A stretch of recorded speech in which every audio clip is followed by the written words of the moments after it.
ओम शांति।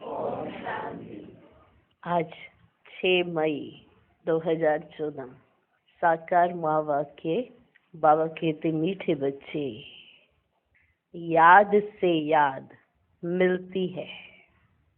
जो बच्चे प्यार से बाप को याद करते हैं उनकी कशिश बाप को भी होती है। याद से याद मिलती है। इसका तो सबको अनुभव होगा। याद से याद मिलती है। लेकिन बाप की याद से हमारी याद मिले, हम बाबा को याद करें, कहा था ना, कोई बड़ी बात नहीं है। पर बाबा हमें याद करे, ये बहुत बड़ी बात है ना। भगवान जिन बच्चों को याद करता हो वो बच्चे कैसे होते होंगे, कैसे होते होंगे। हर एक सोचे अपने बारे में। पहले भी ऐसी मुरली आई थी तो तब भी यही कहा था, हर एक सोचे अपने बारे में, क्या मुझको देखकर बाबा मुझको याद करता होगा। अब वो किसको याद करता है ये सबको पता है कि वो बच्चे कैसे होने चाहिए। जिसको भगवान याद करे, हम भगवान को याद कर रहे हैं एक अलग बात है। पूरे विश्व की आत्माएं याद कर रही है कि भगवान बैठकर उन बच्चों को याद करे जो विशेष है। आखिर क्या विशेषता है? संकल्प उठता है कि ऐसी क्या विशेषता रहेगी जो भगवान उस बच्चे को याद करे। इसलिए आज फिर से कहा, याद से याद मिलती है। ऐसे नहीं आप याद करोगे, बाबा नहीं याद करता। बाबा भी याद करता है और बाबा ही याद करता है। हमारी याद तो बीच में टूटती रहती है, पर बाबा जब आपको याद करता है ना, फिर जो याद होती है, अगर सबने इस याद का अनुभव एक बार कर लिया तो वो हाथ नहीं छोड़ सकती आत्मा। जिसने ये अनुभव कर लिया कि बाबा जब याद करता है तो आत्मा को कैसी कशिश होती है, छोड़ दे सब कुछ, बस एक बाप, है ना। क्या कहते हो? अगर ऐसी याद हो जाए ना तो ये शरीर भी ऐसा लगता है बंधन है, इसको छोड़ के चले जाए उसके पास। पर जीवघात नहीं करना है, ये नॉलेज भी है। कई कहते चलो आत्मा को निकालते इस शरीर में से, सुसाइड कर लेते, वो नहीं। वो याद जिसमें देह का भान ही भूल जाए, मना शरीर ही भूल जाए, ऐसी याद, ऐसी कशिश वाली याद, जो शरीर से अलग रहते हैं, अनुभव करते हैं, उनको बाबा घड़ी घड़ी याद करता है। और जो बाबा की डायरेक्शन पर चलते हैं, श्रीमत पर चलते हैं, बाबा की नजर उन पर टिक जाती है। तो भगवान की नजर मुझ पर टिक जाए, कैसा लगेगा? आज सुनने में तो बड़ा अच्छा लग रहा है, हाँ? पर इसके लिए कुछ करना भी पड़ता है, खुद भी उसको सौंप देना पड़ता है। अगर अपना समर्पण कर देंगे ना तो होगा। अब कहते सारे थोड़ा समर्पित हो सकते हैं। समर्पित देह से दूसरी बात है, पहले है मन से समर्पित होना, बुद्धि से समर्पित होना। मन और बुद्धि से जो समर्पित है वो तन से समर्पित से भी जास्ती बाबा को याद पड़ता है। क्योंकि मन और बुद्धि से हुआ, तन तो ऑटोमेटिक आ ही जाएगा। कई बच्चे तन तो कर देते हैं पर मन और बुद्धि बाहर ही रहती है, तो वो समर्पण नहीं रहता। यह बात है, मन बुद्धि बाप में लग गई है, बस एक बाप के सिवाय और कोई अच्छा नहीं लग रहा है। ऐसा नहीं सबसे कोई नफरत हो गई है। अच्छा ना लगने का अर्थ है कि उनके बीच में भी बस एक बाप ही है, याद। वो याद पड़ता है, ऐसी याद हो गई।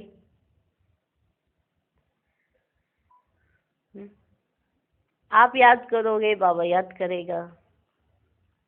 बाबा ने गारंटी दी है। याद करते हैं हम बच्चे, हम 1 घंटा बैठते हैं, सोचते बड़ा बहुत बड़ा काम कर लिया। याद में बैठे थे, कोई कम बात है क्या? योग कर रहे थे। योग का भी हम अभिमान जताते, किसको दिखा रहे? भाई बहनों को या बाप को? किसको दिखा रहे? योग किसके लिए कर रहे हैं?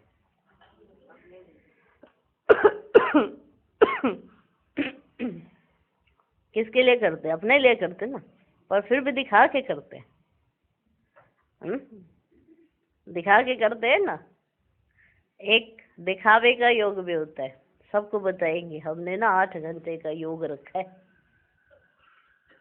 3 दिन से हो रहा है, और चौथे दिन से होएगा ही नहीं। क्योंकि ये दिखावे का योग जो होगा ना, उसमें याद नहीं है, सिर्फ हट है, हट योग है। और जहाँ याद होती है वहाँ नेचुरल है, वहाँ तो भूलना मुश्किल है, याद करना तो सहज है।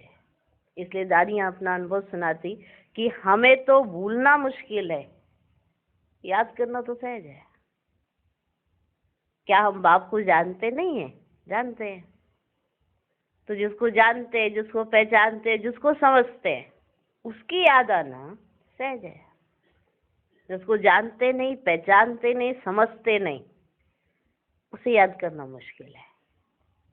अभी हम ये पूछें अपने आप से, हमने बाबा को जाना है, पहचाना है, समझा है? जानना, पहचानना और समझना 3 बातें होती है। अब ये तीनों ही बातें संबंध जोड़ने के लिए बहुत जरूरी है। एक जानना, एक पहचानना, एक समझना। समझना तीसरी बात आती है, क्योंकि जान और पहचान तो हो जाती है, पर समझते तभी है जब हम पास आते हैं। अब हम बाबा के पास कितना पहुंचे हैं, कितना हम बाबा के नजदीक पहुंचे, तो हम बाबा को समझने लगेंगे। माना बाबा क्या कहना चाहते हैं, बाबा क्या कह रहे हैं, बाबा के भाव को समझ जाएंगे। तो ये नहीं कहेंगे आज तो ना बड़ी हमारे पास थोड़ा टाइम नहीं है, तो ऊपर नीचे की मुरली पढ़ लेते, चलो। ऐसा बोल नहीं सकते। जिसको ढूंढने के लिए इतनी मेहनत की है, उसने खुद हमको ढूंढा है, हमने नहीं उसको ढूंढा, उसने खुद ढूंढा है। और उसको समझने के लिए, उसके पास बैठने के लिए टाइम ना हो, ऐसा क्या सोच सकते हैं? उसी से सर्व संबंध है। बाकी संबंध तो ये जब शरीर लिया तो जुड़े है ना, तो आत्मा का सर्व संबंध तो एक बाप के साथ ही है। तो जान लिया है बाबा को, पहचान लिया, अब समझने की बारी है। पता तो पड़ गया कौन है बाबा। अब ये समझो कि बाबा चाहता क्या है। कुछ नहीं, जास्ती कुछ नहीं, हमारे लिए जो डायरेक्शंस दी हैं उनको फॉलो करें। वो डायरेक्शंस भी क्यों दिए हुए हैं? क्योंकि ये पतित दुनिया है ना, तमो प्रधान दुनिया है। तो इसमें अगर अपनी मत पर चलोगे, पर मत पर चलोगे, तो गिरोगे नीचे। तो बाबा आए हमको श्रीमत देने, श्रेष्ठ मत देने कि बच्चे अब तुम्हारे को इस दुनिया में रहना तो है नहीं, तो इस दुनिया से दिल मत लगाना, मुझको याद करना, क्योंकि अभी घर जाना है। तो ये बहुत सहज सी युक्ति है, पर ये पल्ले ही नहीं पड़ती है। कि सबके साथ रहना, याद तो आएगी, याद तो आएगी, पर धोखा भी तो तुम ही खाओगे फिर। अब याद किसको करना है? एक बाप को। तो बाबा हमको याद करेगा। तो बाबा को भी ऐसे बच्चों की बहुत कशिश होती है जो बच्चे प्यार से बाप को याद करते हैं। किससे याद करते? प्यार से, मतलब से नहीं। मतलब का भी याद होती है। हमारे ये काम करा दो बाबा, हम 10 घंटे योग रखेंगे, भट्टियां करेंगे। किसके लिए कर रहे हो? जबकि पता है अपने लिए करनी है। ये सब याद की यात्रा जो करते हैं, ये सब अपने लिए, फिर भी जताएंगे जरूर। किसको जता रहे हैं? आपको। बाबा को बस जताना चाहते हैं, मिलेगा कुछ भी नहीं। इसे प्यार से याद करेंगे तो बाबा भी हमको याद करेंगे, बाबा को कशिश होगी हमसे। सोचो भगवान को कशिश हो बच्चे से तो कितना, हाँ सुनने में ही कितना अच्छा लग रहा है नहीं। हाँ सोचो बाबा अगर कहे कि मुझे ना इस बच्चे से बड़ी कशिश हो रही है, हाँ तो कितना अच्छा लग रहा है सुनने में ही। पर ऐसा बच्चा बनना, ऐसे प्यार से याद करना, उसके लिए थोड़ी सी मेहनत है। वो मेहनत यही है कि तुम प्यार करो पहले बाबा से। प्यार करना तो आता है ना, तो प्यार से बाबा को याद करो तो बाबा को भी कशिश होगी। अच्छा, तो आज का प्रश्न है, तुम्हारे परिपक्व अवस्था की निशानी क्या है? उस अवस्था को पाने का पुरुषार्थ सुनाओ। उत्तर, जब तुम बच्चों की परिपक्व अवस्था होगी तो सब कर्मेंद्रियां शीतल हो जाएंगी, कर्मेंद्रियों से कोई उल्टा कर्म नहीं होगा, अवस्था अचल अडोल बन जाएगी। इस समय की अडोल अवस्था से 21 जन्म के लिए कर्मेंद्रियां वश हो जाएंगी। इस अवस्था को पाने के लिए अपनी जांच रखो, नोट करने से सावधान रहेंगे। योग बल से ही कर्मेंद्रियों को वश करना है, योग ही तुम्हारी अवस्था को परिपक्व बनाएगा। ओम शांति। यह है याद की यात्रा। सभी बच्चे इस यात्रा पर रहते हैं, सिर्फ तुम यहाँ नजदीक में हो। ऐसे तो पूरे विश्व की आत्माएं याद में रहती हैं, पर मधुबन में जो मुरली सुनते हैं, बाबा के जो सन्मुख मुरली सुन रहे हैं, वो इस समय नजदीक में हैं। जो जो जहां भी हैं बाप को याद करते हैं तो वह ऑटोमेटिकली नजदीक आ जाते हैं। जैसे पहली लाइन सुन के ऐसा लगता है जो मधुबन में नजदीक बैठे हैं, बाबा उनके बारे में कह रहे हैं वो नजदीक है। बाबा कहते कोई कहीं भी है, अगर वो बाबा की याद में सुनता है, रहता है, तो वो ऑटोमेटिकली नजदीक है। जैसे चंद्रमा के आगे कोई सितारे बहुत नजदीक होते हैं, कोई बहुत चमकते हैं, कोई नजदीक कोई दूर भी होते हैं। देखने में आता है ये स्टार बहुत चमकता है, ये बहुत नजदीक है, ये तो चमकता ही नहीं है। दिखते हैं कि ये तो बहुत चमक रहे हैं, ये तो बहुत नजदीक है, और कोई तो नजदीक होते हुए भी चमकते नहीं है। तुम्हारा भी गायन है, तुम हो ज्ञान और योग के सितारे। ज्ञान सूर्य मिला है बच्चों को, बाप बच्चों को ही याद करते हैं जो सर्विसेबल बच्चे हैं। बाप है सर्वशक्तिमान, उस बाप को ही याद करते हैं तो याद से याद मिलती है। जहां जहां ऐसे ऐसे सर्विसेबल बच्चे हैं तो ज्ञान सूर्य बाप भी उनको याद करते हैं। कौन याद करते हैं? ज्ञान सूर्य बाप माना शिव बाबा। शिव बाबा उनको याद करते हैं। बच्चे भी याद करते हैं, जो बच्चे याद ही नहीं करते उनको बाप भी याद नहीं करते, उनको बाप की याद भी नहीं पहुंचती है। याद से याद जरूर मिलती है। बच्चों को भी याद करना है। बच्चे पूछते हैं, बाबा आप हमको याद करते हैं? ऐसे पूछते होंगे ना बच्चे, बाबा आप हमको याद करते हैं? बाप कहते हैं क्यों नहीं? तो बाप कहते हैं क्यों नहीं?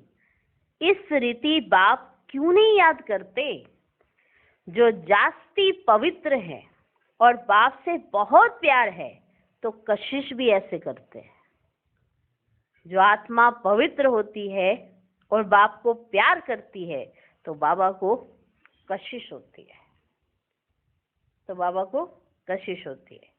हर एक अपने से पूछे कि हम कहाँ तक बाबा को याद करते हैं, कहाँ तक। एक की याद में रहने से फिर ये सारी पुरानी दुनिया भूल जाती है।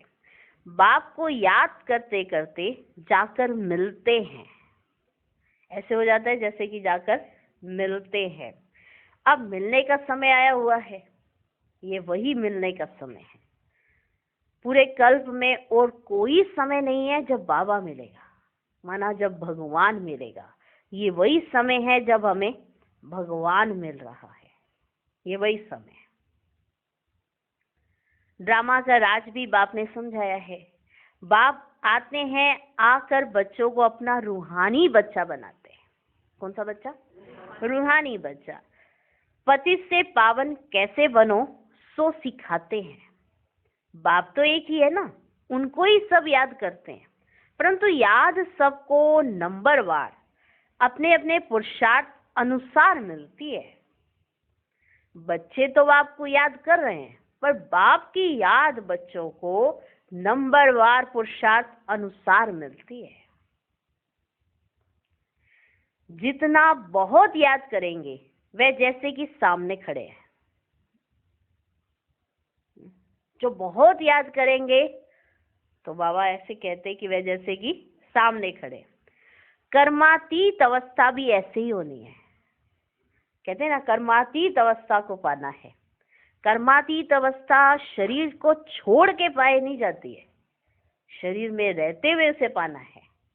कि है शरीर में ही है, पर याद ऐसी है कि जैसे शरीर में है ही नहीं, और कर्मों के बंधन में नहीं है। भल कर्म जरूर कर रहे हैं, पर कर्मों का बंधन नहीं है।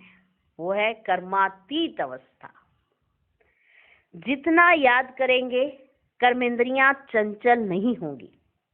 कर्मेंद्रियां चंचल बहुत होती है ना, इसको ही तो माया कहा जाता है। जो ये कर्मेंद्रियां चंचल होती हैं, आंख, मुख, कान, ये सब कर्मेंद्रियां हैं। जो ये चंचल होती हैं, इसको ही माया कहा जाता है। कर्मेंद्रियों से कुछ भी खराब कर्म ना हो। यहाँ योग बल से कर्मेंद्रियों को वश करना है, ये राजयोग है। यहाँ पर योग बल से कर्मेंद्रियों को वश करना है। वो लोग तो दवाइयों से वश करते हैं। जो हठ योग करते हैं वो क्या करते हैं? दवाइयों से वश करते हैं।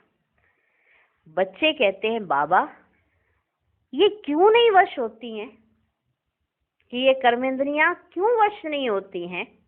तो बाप कहते हैं तुम जितना याद करेंगे उतना कर्मेंद्रियां वश हो जाएंगी, उतना कर्मेंद्रियां तुम्हारी वश हो जाएंगी। इसको कहा जाता है कर्मातीत अवस्था। इसी को कहा जाता है कर्मातीत अवस्था। यह सिर्फ याद की यात्रा से ही होता है।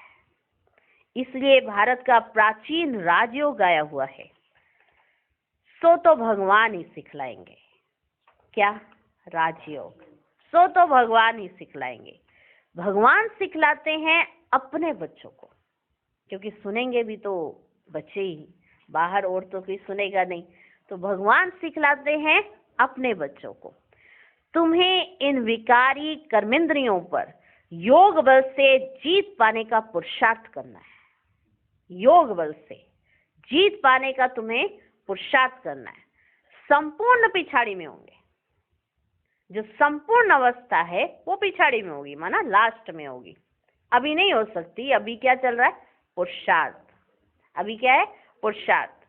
जब परिपक्व अवस्था होगी फिर कोई भी कर्मेंद्रियां चंचलता नहीं करेंगी। अब कई सोचते होंगे ये तो लास्ट में ही होनी है, तो अभी तो करेंगी ही करेंगी। बात वो नहीं है। याद कम है इसलिए हो रही है। हाँ, संपूर्ण अवस्था लास्ट में जरूर है, लेकिन उसकी निशानियां तो अभी दिखाई पड़ेंगी। इसी अवस्था में दिखाई पड़ेंगी ना। अब निशानियां भी लास्ट में थोड़ा दिखेंगी। निशानियां पहले दिखाई पड़ती हैं, संपूर्णता बाद में आती है। कोई भी चीज निर्माण की जाती है तो पहले दिखता है ना कि हाँ उसकी कंडीशंस आने वाली हैं, और जब संपूर्ण आ जाता है तो वो चीज छोड़ दी जाती है।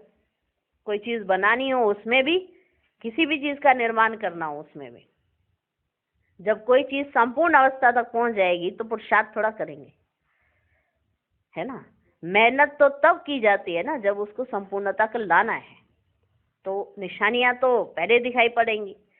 तो अभी चंचलता बंद होने से 21 जन्म के लिए कोई भी कर्मेंद्री धोखा नहीं देगी तुम्हें। माना 21 जन्म कोई भी कर्मेंद्री तुम्हें धोखा नहीं देगी, अगर अभी तुम्हारी अवस्था होगी तो। अभी कर्मेंद्रियों को वश करना है। 21 जन्म के लिए कर्मेंद्रियां तुम्हारी वश हो जाती है। सबसे मुख्य है काम। याद करते करते कर्मेंद्रियां वश होती जाएंगी। अभी कर्मेंद्रियों को वश करने से आधा कल्प के लिए इनाम मिलता है। 1 जन्म की मेहनत और 21 जन्मों का आराम, मिला इनाम। 1 जन्म मेहनत की है, इस जन्म में मेहनत करनी है। जब बाप हमारे साथ है, मेहनत भी नहीं है, ऐसी कोई बड़ी मेहनत भी नहीं है। बाबा तो बच्चों को बहलाने के लिए शब्द का प्रयोग करते हैं मेहनत, लेकिन ये तो आराम ही आराम है। उससे संबंध रखना है, उसको याद करना है, उससे प्यार करना है।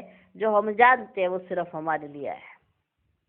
तो बाबा याद भी कराते हैं, तुमने ही मुझे बुलाया है ना, अब मैं आ गया हूं, अब प्यार से याद करो। तो तुम्हारे बाबा ने कहा सबसे याद करते करते, जब याद करोगे तो याद करते करते कर्मेंद्रियां वश होती जाएंगी। अभी कर्मेंद्रियों को वश करने से आधा कल्प के लिए इनाम मिलता है। वश नहीं कर सकते हैं तो फिर पाप रह जाते हैं। तुम्हारे पाप योग बल से कटते जाएंगे, तुम पवित्र होते जाते हो। यह है नंबर 1 सब्जेक्ट। बुलाते भी हैं कि पतित से पावन होने के लिए, इसीलिए बुलाया ना भगवान को कि हम पतित हो गए हैं, हम अच्छे नहीं हैं, आप आओ हमें अच्छा बनाओ, इसीलिए बुलाया है ना। तो पतित से पावन होने के लिए तो बुलाते हैं ना। तो बाप ही आकर पावन बनाते हैं। बाप ही नॉलेजफुल है। बाप कहते हैं अपने को आत्मा समझो, बाप को याद करो, यह भी नॉलेज है।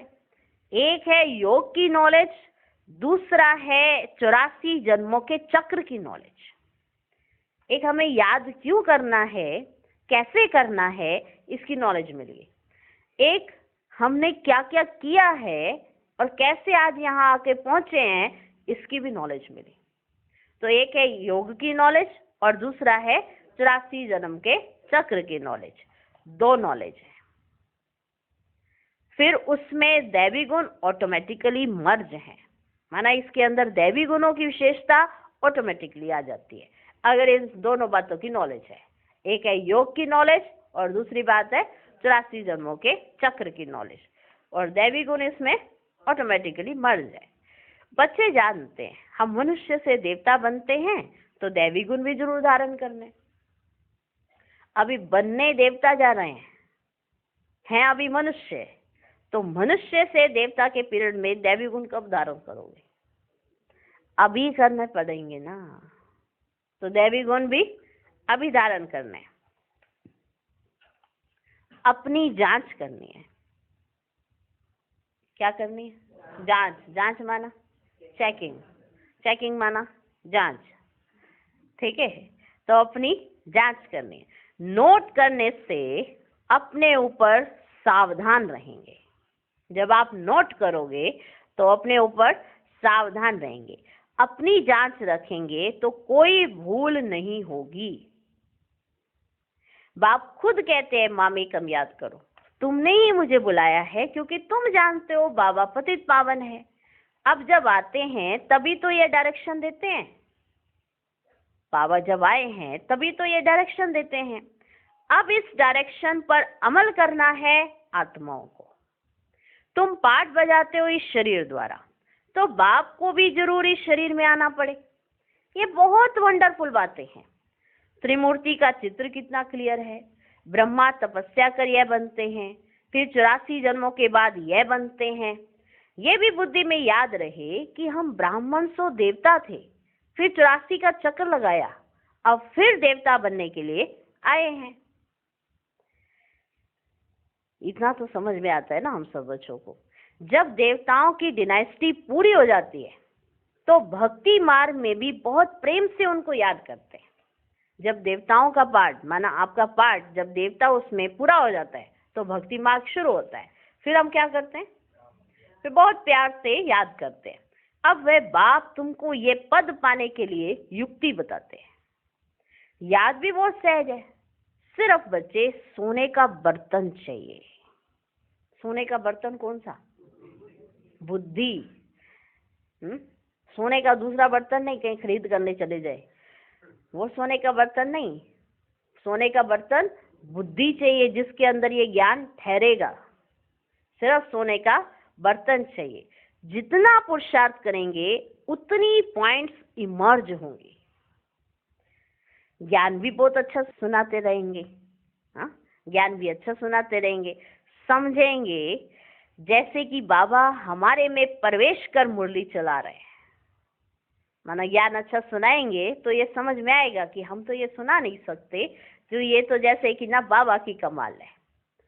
तो जैसे कि ना बाबा ही हमारे में प्रवेश कर मुरली चला रहे हैं। बाबा भी बहुत मदद करते हैं, औरों का भी कल्याण करना है ना, वह भी ड्रामा में नूंद है। एक सेकंड ना मिले दूसरे सेकंड से मिलता है क्या? टाइम पास होता जाता है। इतने वर्ष, इतने मास कैसे पास होते हैं? शुरू से लेकर टाइम पास होता आया है। ये सेकंड फिर 5000 वर्ष के बाद रिपीट करेंगे। ये वाला सेकंड फिर 5000 वर्ष के बाद रिपीट करेंगे। ये भी अच्छी रीति समझना है और बाप को याद करना है, जिससे वे कर्म विनाश हो जाएंगे। और कोई उपाय नहीं। इतना समय जो कुछ करते आए हो ना, वह सब थी भक्ति। कहते भी है भक्ति का फल भगवान देंगे। क्या फल देंगे? जो भी आज दिन तक करते आए हो वो भक्ति थी। वो किस लिए करते आए? कि भगवान आएंगे, हमारी भक्ति का हमें फल देंगे। क्या फल देंगे, कब और कैसे देते हैं, यह कुछ भी पता नहीं है। बाप जब फल देने के लिए आवे, तब लेने वाले और देने वाले इकट्ठे होने चाहिए। अब बाबा आए और लेने वाले ही ना हो, और जब लेने वाले आए तो बाबा ही ना हो, हाँ, तो ये तो ना लिया जा रहा है ना दिया जा रहा है। हाँ, तो दोनों इकट्ठे होने चाहिए। बच्चे भी सब यहीं पर होने चाहिए और तब बाबा आते हैं। जैसे कई कहते हैं ना, वो तो सतयुग में भी आए, त्रेता में भी आए, द्वापर में भी आए। कैसे आ सकते हैं? जब सारे बच्चे नीचे उतरे ही नहीं हैं तो बाबा कैसे आएंगे? हाँ, तो बाबा ने समझाया, जब फल लेने के लिए देने वाले वो भी आवे और लेने वाला भी आवे, तो दोनों इकट्ठे हो। ड्रामा का पार्ट आगे चलता जाता है। सारे ड्रामा में अभी यह है अंतिम लाइफ, ये आपकी चल रही है अंतिम लाइफ। हो सकता है कोई शरीर भी छोड़ दें और कोई पार्ट बजाना है तो जन्म भी ले सकते हैं। किसका बहुत हिसाब किताब होगा तो जन्म भी ले सकते हैं। किसके बहुत पाप होंगे तो घड़ी घड़ी एक जन्म ले, फिर दूसरा ले, फिर तीसरा जन्म ले, छोड़ते रहेंगे। गर्भ में गया, दुख भोगा, फिर शरीर छोड़ा, फिर दूसरा लिया। ऐसा होता है ना। अब 9 महीने तो रहा, फिर उसके बाद जन्म हुआ और फिर आते ही शरीर छोड़ दिया। अब फिर कहाँ जाएगा? वापस गर्भ में, फिर से, और फिर से आया, फिर से थोड़े वर्ष रहा, फिर से। हाँ, तो बाबा ने कहा जिनके बहुत हिसाब किताब है, ये बहुत ऐसे कर्म है, तो वैसे पाएंगे। फिर शरीर छोड़ेंगे, फिर दूसरा लेंगे। काशी कलवट में भी ये हालत होती है ना। पाप सिर पर बहुत है, अब योग बल तो है ही नहीं उनके पास, तो काशी कलवट खाना बच्चे यह तो है अपने शरीर का घात करना, है ना। जैसे आत्मा भी समझती है ये घात करते, हम अपने शरीर को छोड़ेंगे, तो आत्मा तो समझ रही है कि हम अपना शरीर का त्याग कर रहे हैं, जीवघात कर रहे हैं। तो कहते भी हैं बाबा आप आएंगे ना तो हम आप पर बलिहार जाएंगे। तो वो काशी कलवट खाते हैं ना, तो वो समझते हम शिव पर बलि चढ़ गया, बलिहार चले गया। तो बाबा कहते हैं वो बलिहार नहीं जाना है, ये बलिहार जाना है। ये आत्मा को बलिहार जाना है। शरीर का बलिहार क्या करना हमने? हाँ, तो वो शरीर तो ऐसे झट छोड़ देते, ये आत्मा को शरीर से अलग होना है, ये बलिहार जाना। ये कितनी वंडरफुल बात है, सोचो। वो काशी कलवट खाना तो सहज है, और यहाँ पर ये शरीर को भूलना ये कितनी डिफिकल्टी है। घड़ी घड़ी याद आ जाता है। अपना भी तो दूसरे का भी घड़ी घड़ी याद आ जाता है, तो कितनी डिफिकल्टी है। तो ये है ना मुश्किल। हाँ, वो क्या झट सोचा ऊपर ऐसे गिर गया, कूद गया। आज तो आम हो गया, जरा सी बात हुई नहीं और पंखा बेचारा उस पे लटक पड़ते हैं।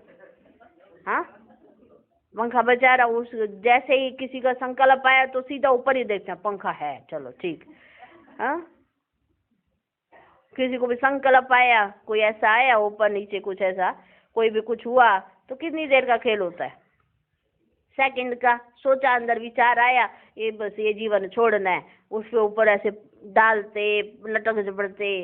पंखा इतना नाजुक बनाना चाहिए वैसे, ऊपर से ही ऐसे कोई भी लटके ऊपर वो पंखे के साथ ही गिर जाए। हाँ, कैसा बनाया है देखो। तो कितनों ने ऐसे शरीर छोड़ा है, कितनों ने ऐसे शरीर छोड़ दिया है पंखे के साथ। हाँ, तो ये तो जीव घात है ना, इसमें भगवान कहते ये सब सही नहीं है। अब तुम आओ, अब आ जाओ सामने, आमने सामने की बात हो रही है। अब खाओ काशी कलवट। अब कौन सा काशी कलवट खाना है? आत्मा को शरीर का बुद्धि से त्याग करना है। वो तो ऐसे शरीर से कूद जाते और शरीर छोड़ देते, उससे क्या होएगा? उससे थोड़ा भी कर्म विनाश होंगे।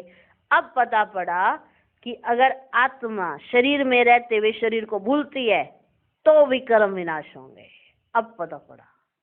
तो ये कब पता पड़ा? जब बाबा आए तब समझाए, तभी तो पता पड़ा ना। ऐसे आप पे ही थोड़ा ही मर्ज हो गया। कई कहते हमको तो बड़ा ज्ञान है, और कहाँ से आया? ये तो सब बाबा का दिया हुआ है ना। तो कहो ना बाबा का ज्ञान है जो हम आपको सुनाते हैं। अपने आप कहाँ से आ गया? आप ही मर्ज हो गया क्या? फिर तो बहुत समय पहले ही बचपन से ही काका काका काका करना शुरू कर देते। बचपन से तो नहीं सुनाया। तो जब बड़े हुए तो बाबा ने समझाया कि ऐसा ऐसा है, तो समझ में आया तो बोलने भी लग गए। तो ये सब ज्ञान किसका है? तो बाबा का है। आप पे थोड़ा ही मर्ज हुआ है। तो ये बात याद रहनी चाहिए। तो बाबा कहते वो देखो भक्ति मार्ग में क्या करते हैं, वह भक्ति हो जाती है। दान पुण्य तीर्थ आदि जो कुछ भी करते हैं ना, वह किससे लेन देन होती है बताओ? हाँ, दान पुण्य करना, तीर्थ करना, ये किसके साथ लेन देन करते हैं? पाप आत्माओं से। मेरे से थोड़ा करते हैं ना। मुझे तुम्हारा कोई दान चाहिए ना, मिलता है ना लगता है। हाँ, तो मुझे तो तुम्हारा यही चाहिए ना कि अब तुम ये ककपन छोड़ो। तो पाप आत्माओं से ही तो करते हो ना, रावण राज्य है ना। तो बाप कहते खबरदारी से लेन देन करना, खबरदारी से। ऐसे कहीं दो और कहीं फंस पड़ो। हाँ, खबरदारी से लेन देन करना। कहाँ कोई खराब काम में लगाया ना तो सिर पर बोझा चढ़ जाएगा। कहेंगे हमने तो दान किया था, वो चाहे शराब पिए, चाहे कुछ भी करे, चाहे कुछ भी कर रहा है, हमको क्या? अरे आपके देने पर ही तो उसने ऐसे काम किया ना, तो उसका बोझा भी आपके सिर पर तो चढ़ेगा ही चढ़ेगा। हाँ, कोई आपसे ऐसे दो मैं तो बहुत दिनों से भूखा हूँ, पता लगे वहां जाके महलों में रहता हो। हाँ, आजकल ऐसा ही हो गया है। तो बाबा ने सख्त मनाही की है, कोई ऐसे दान पुण्य ये वाला नहीं करना है, क्योंकि ये लेन देन तुमको नहीं करनी है। तो आजकल तो बड़ी होशियार हो गई है ना दुनिया। ऐसे तो भिखारी बन के निकल जाते हैं और महलों में रह रहे होते हैं, ड्रेस पहन लेते हैं भिखारी के वो। हाँ, भिखारी आजकल अमीर हुए पड़े। हाँ, और फिक्स होता है इस एरिया में मैं, उस एरिया में तू, और फोन निकालते हैं एक दूसरे को, तुम कौन से एरिया में हो। हाँ, बहुत बुद्धू बनाते हैं। तो क्या कोई खराब काम में अगर आपने अपना पैसा लगाया तो उसका बोझा तुम्हारे सिर पर चढ़ेगा। तो दान पुण्य भी बड़ा खबरदारी से करना होता है। ऐसे नहीं किसी ने कहीं पर तुम्हारे पैसा को ऐसे डुबो दिया, तो वो खबरदारी से करना है। गरीबों को तो अन्न और कपड़े का दान किया जाता है। वह आजकल धर्मशाला आदि बना देते हैं। गरीबों को धन नहीं ऐसे डायरेक्ट देते, कपड़ा दे देते या भोजन खाने के लिए दे देते, या तो कोई धर्मशाला बना देते। साहूकारों के लिए तो बड़े बड़े महल है, गरीबों के लिए है झोपड़ियाँ। हाँ, गरीबों के लिए बनती हैं झोपड़ियाँ और साहूकारों के पास बड़े बड़े महल है। गरीबों के पास क्या है? झोपड़ियाँ। वह तो गंदे नाले के आगे रहे हुए। हाँ, झोपड़ी भी कहाँ डालेंगे? जहाँ पे कोई साहूकार तो महल बनाएगा नहीं, तो वहाँ झोपड़ियाँ पड़ जाती है। तो गंदे नाले के आगे रहे हुए हैं। उस कीचड़े की खाद बनती है जो बिकती है, जिस पर फिर खेती आदि होती है। जो कीचड़ा होता है ना, ये खाद, इसकी खाद बन जाती है। जो कीचड़ होता है तो उसकी क्या बन जाती है? खाद। तो वो खाद बिकती है और फिर उस खाद से खेती होती है। सतयुग में तो ऐसे कीचड़े आदि पर खेती नहीं होती है। ये नहीं कीचड़ा वहां से खाद लेने जाएंगे, हाँ ऐसा नहीं। वो तो धरनी फर्स्ट क्लास है ना, तो वहाँ धरनी फर्स्ट क्लास है, वहाँ कीचड़ की जरूरत ही नहीं होती है। वहाँ तो नई मिट्टी होती है, उसका नाम ही है पैराडाइज। क्या नाम है? पैराडाइज। नाम भी गाया हुआ है, पुखराज परी, सब्ज परी, रतन है ना। कोई कितनी सर्विस करते हैं, कोई कितनी करते हैं, कोई कहते हैं हम सर्विस नहीं कर सकते। तो बाबा के रतन तो सभी है, परंतु उनमें भी नंबरवार पुरुषार्थ अनुसार हैं जो फिर पूजे जाते हैं। कोई कहते हैं हमसे सर्विस नहीं होती है, नहीं होते तो ना करो। हाँ तो तुम पूजे भी नंबरवार ही जाओगे, तुम्हारी पूजा भी नहीं होएगी क्योंकि सर्विस ही नहीं की है तुमने। तो पूजा होती है देवताओं की। भक्ति मार्ग में अनेक पूजाएं होती हैं, वह सब ड्रामा में नूंद है जिसको देखकर मजा आता है। हम एक्टर्स हैं, इस समय तुमको नॉलेज मिलती है, तुम बहुत खुश होते हो, तो खुश हो रहे हो ना, तो जानते हो भक्ति का भी पार्ट है। भक्ति में भी बड़े खुश होते हैं। गुरु ने कहा माला फेरो, माला फेरो, बस बस उस खुशी में फिरते ही रहते, फिरते ही रहते, फिरते ही रहते। खुशी मिल गई ना, समझ कुछ भी नहीं कि क्यों फेर रहे हैं, ये कौन है जिनको फेरे जा रहे हैं, ये दाने कौन बने जिनकी इतना महत्व हो गया कि आज वो इतने पूजनीय हैं। एक वो बनाकर अच्छी वो पोटली सी बनाते हैं, उसमें हाथ डाल लेते हैं अपना और फेरते जाते हैं। हाँ ऐसे बना के फेरते जाते, फेरते जाते, कितनी वैल्यू है। फिर वो जब पूरा हो जाता है फिर ऐसे माथे पर लगाते हैं, फिर फेरते जाते, फिर पूरा होता फिर माथे में, फिर फेरते जाते। माना कईयों का तो सारे दिन का ये कार्य ही है, फेरते जाना, फेरते जाना। फिर उनका रात को सोते हैं तो उनके हाथ ऐसे होते रहते, हाँ क्योंकि आदत पड़ गई ना। हाँ सब कुछ माना खुशी से, जैसे गुरुजी ने कहा कि माला फेरते जाओ तो खुशी से फेरते जाते हैं, समझ कुछ भी नहीं। शिव निराकार है, अच्छा उनको भला दूध पानी आदि क्यों चढ़ाते हो? वो तो शिव तो निराकार है, ज्योति स्वरूप है, उनको दूध पानी आदि क्यों चढ़ाते हो? बताओ। दूध पानी चढ़ाते हैं ना, दूध पानी क्यों चढ़ाते हो? पूछा बाबा ने, प्रश्न है ये। मूर्तियों को भोग लगाते हैं, मूर्तियों को भोग लगाते हैं, वह कोई खाती थोड़ा ही है। भक्ति का पेशगिर कितना बड़ा है, माना विस्तार कितना बड़ा है, और उसके लिए शो कितना किया जाता है, जबकि मूर्ति खाती नहीं है। खाती है? नहीं खाती। खाती है? नहीं खाती, लेकिन अंदर की भावनाओं की वजह से कितना भोग लगाते हैं। भक्ति है झाड़ और ज्ञान है बीज। रचता और रचना को सिवाय तुम बच्चों के और कोई नहीं जानते। कोई कोई बच्चे तो अपनी हड्डियां भी इस सर्विस में स्वाह करने वाले हैं। तुमको कोई कहते हैं ये तुम्हारी कल्पना है, अरे ये तो वर्ल्ड की हिस्ट्री ज्योग्राफी रिपीट होती है, कल्पना रिपीट थोड़ी होती है। कल्पना कभी रिपीट होती है? ये तो वर्ल्ड की हिस्ट्री ज्योग्राफी रिपीट होती है। यह तो नॉलेज है, यह है नई बातें नई दुनिया के लिए। भगवान उवाच, भगवान भी नया, उनके माँ वाक्य भी नए। हाँ नॉलेज जो अभी सुन रहे हो ये पहले कभी सुनी है? नहीं सुनी। ये बातें कभी सुनी है? नहीं सुनी, ना ही समझ में आई है, ना कभी सुनी है। तो भगवान भी नया, उनके महावाक्य भी नए। वे कहते हैं श्री कृष्ण भगवान उवाच और तुम कहते हो शिव भगवान उवाच। तो हरेक की अपनी अपनी बातें, एक ना मिले दूसरे से। यह है पढ़ाई। स्कूल में पढ़ते हो, कल्पना की तो कोई बात ही नहीं है। बाप है ज्ञान का सागर, नॉलेजफुल। जबकि ऋषि मुनि भी कहते हैं हम रचता रचना को नहीं जानते हैं। उन्हों को यह नॉलेज कहाँ से मिले, जबकि आदि सनातन देवी देवता ही नहीं जानते, तो उनको कैसे मिले? जबकि आदि सनातन देवी देवता धर्म की आत्माएं ही नहीं जानती। जिन्होंने जाना उन्होंने पद पाया, फिर जब संगम युग आए तब बाप आकर समझाए। नए नए इन बातों में मूंझ जाते हैं ना नए नए बच्चे, कहते हैं बस तुम इतने थोड़े ही राइट हो, हाँ तुम ही राइट हो बस, वो भी इतने थोड़े से हाथ पे गिने जा सकते हो, हाँ बाकी सब झूठे हैं, तुम ही राइट हो।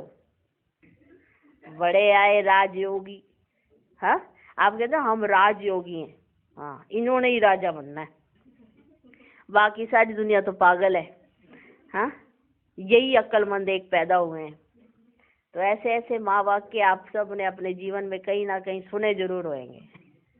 जब आपके घर में कोई नहीं और नहीं चलता तो आप चलते हो, तो ये आए नए आए हैं चल के, इनका एक नया ही धर्म निकला है, हाँ कहते राम जी नहीं थे, ऐसे नहीं थे, सीता जी कभी वनवास नहीं गई, और ये कहते हम गए थे, हाँ बड़े आए राजयोगी। तो कहते हैं बस तुम इतने थोड़े ही राइट हो, बाकी सब झूठे हैं। तुम समझाते हो गीता जो माई बाप है उसे ही खंडन कर दिया है, बाकी सब तो रचना है, उनसे वर्षा मिल ना सके। वेदों शास्त्रों में रचना रचना की नॉलेज हो ना सके। पहले तो बताओ वेदों से कौन सा धर्म स्थापन हुआ? धर्म तो है ही 4, हर एक धर्म का धर्म शास्त्र एक ही होता है। ब्राह्मण बाप ब्राह्मण कुल स्थापन करते हैं। हर एक धर्म का एक ही धर्म शास्त्र होता है ना, लेकिन हिंदू धर्म के कितने सारे शास्त्र हैं और बाकी सब धर्मों का एक ही धर्म शास्त्र है। तो बाप ब्राह्मण कुल स्थापन करते हैं, ब्राह्मण ही फिर सूर्यवंशी चंद्रवंशी कुल में अपना पद पाते हैं। बाप आकर तुमको सम्मुख समझाते हैं इस रथ द्वारा। कैसे समझाते हैं? इस रथ द्वारा। रथ तो जरूर चाहिए, आत्मा तो है निराकार, उनको साकार शरीर मिलता है। आत्मा क्या चीज है उनको ही नहीं जानते तो बाप को फिर कैसे जानेंगे? राइट तो बाप ही सुनाते हैं, बाकी सब है अनराइटियस, जिससे फायदा कुछ भी नहीं। माला किसकी सिमरते हैं कुछ पता नहीं, बाप को ही नहीं जानते। बाप खुद आकर अपना परिचय देते हैं। ज्ञान से सदगति होती है। आधा कल्प है ज्ञान, आधा कल्प है भक्ति। भक्ति शुरू होती है रावण राज्य से। भक्ति से सीढ़ी उतरते उतरते तमो प्रधान बन पड़े हैं। किसके भी ऑक्यूपेशन को नहीं जानते हैं। भगवान की कितनी पूजा करते हैं, जानते कुछ भी नहीं। तो बाप समझाते हैं इतना ऊंच पद पाने के लिए अपने को आत्मा समझना है और बाप को याद करना है, इसमें है मेहनत। अगर किसकी मोटी बुद्धि है तो मोटी बुद्धि से याद करे। अगर मोटी बुद्धि है तो मोटी बुद्धि से याद करे, परंतु याद एक ही कोई करे। गाते भी हैं बाबा आप आएंगे ना तो आपसे ही बुद्धि योग जोड़ेंगे। अब बाप भी आए हैं, तुम सब किससे मिलने आए हो? जो प्राण दान देते हैं, आत्मा को अमरलोक में ले जाते हैं। बाप ने समझाया है काल पर जीत पहनाता हूँ, तुमको अमरलोक में ले जाता हूँ। दिखाते हैं ना, अमर कथा पार्वती को सुनाई। अब अमरनाथ तो एक ही है, हिमालय पहाड़ पर बैठ थोड़ी कथा सुनाएंगे। अमरनाथ बाप तो एक ही है, अमर कथा भी एक ही है, सिर्फ एक पार्वती को थोड़े ही सुनाएंगे और उसको हिमालय की चोटी पर ले जाकर थोड़ा सुनाएंगे। भक्ति मार्ग में हर बात में ना वंडर ही लगता है। ये कैसे माना वंडर लगता है हर बात में। अच्छा, मीठे मीठे सिकिलधे बच्चों प्रति माता पिता बाप दादा का याद प्यार और गुड मॉर्निंग। रूहानी बाप की रूहानी बच्चों को नमस्ते। हम रूहानी बच्चों की भी रूहानी बाप को नमस्ते नमस्ते नमस्ते। Good morning good morning good morning. धारणा के लिए मुख्य सार। पहला पॉइंट, योग बल से कर्मेंद्रिय जीत बन संपूर्ण पवित्र बनना है। इस अवस्था को पाने के लिए अपनी जांच करते रहना है। दूसरा पॉइंट, सदा बुद्धि में याद रखना है कि हम ही ब्राह्मण सो देवता थे, अब फिर देवता बनने के लिए आए हैं। इसलिए बहुत खबरदारी से पाप और पुण्य को समझकर लेन देन करनी है। आज का वरदान, दिल की महसूसता से दिलाराम की आशीर्वाद प्राप्त करने वाले स्व परिवर्तक भव। स्व को परिवर्तन करने के लिए 2 बातों की महसूसता सच्चे दिल से चाहिए। पहली, अपनी कमजोरी की महसूसता। दूसरी, जो परिस्थिति व व्यक्ति निमित्त बनते हैं उनकी इच्छा और उनके मन की भावना की महसूसता। परिस्थिति के पेपर के कारण को जान स्वयं को पास होने के श्रेष्ठ स्वरूप की महसूसता हो कि स्वस्थिति श्रेष्ठ है, परिस्थिति पेपर है। यह महसूसता सहज परिवर्तन करा लेगी और सच्चे दिल से महसूस किया तो दिलाराम की आशीर्वाद प्राप्त होगी। स्लोगन, वारिस वह है जो एवर रेडी बन हर कार्य में जी हजूर हाजिर कहता है। ओम शांति।